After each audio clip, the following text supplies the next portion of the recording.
let's now look into a video to illustrate omni-channel flexible manufacturing. We are going to see a manufacturer that was selling only through retail in larger pallet quantities. But now they have opened up a new channel to sell to consumers directly. Here we have Alex, who is buying something from the manufacturer online. The manufacturer or distribution center will now not only have their lines grouping products in larger pallet quantities, but they also need to find a way to stage individual online orders. The first step in the process is an ABB Delta robot staging a steady flow of single SKUs on a B&R AccuPost track.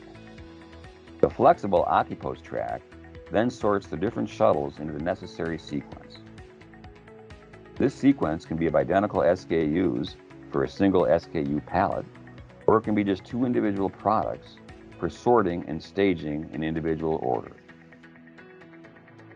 In the same network of the AccuPost track and the robots, orders are being sorted and sequenced to be packed into individual cases. These cases can be for three different routes. It can be a single SKU case for a single SKU pallet for a retail distribution center. It can be a single SKU case that goes into a mixed case pallet shipped directly to a store, or it can be the individual order from Alex, which will be home delivered. So we're trying to illustrate with this combination of Picker Robot's 5-axis packers and the AccuPost track, how a manufacturer can reshuffle its outbound fulfillment with secondary packaging that enables it to run three different ways while keeping its individual production and primary packaging lines running. Now Alex's package has been sorted through one of the three lanes and is going into the van. So you don't need anything extra.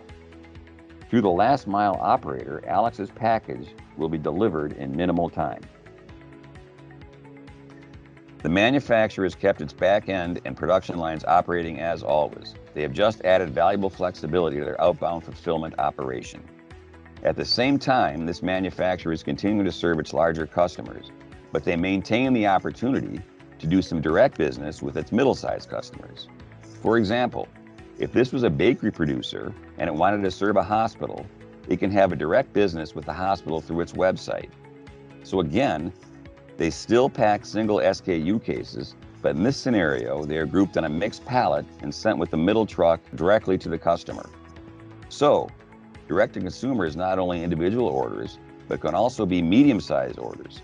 Hospitals, schools, you name it. And still, of course, the big chunk of the company's business will come through retail. So single SKU pallets are definitely required. The flexibility also has to happen in the material flow. We now have the ASTI product line portfolio of AMRs, which gives the additional flexibility needed to fully unleash the complete automation system. Just imagine this picture. Instead of an empty floor after the palletizer, you would need to have multiple conveyors to deliver the different routes. It is simply impossible. The flexibility of the material flow. That's why the ASTI acquisition is so important. AMRs will be crucial to deliver this flexibility from end to end.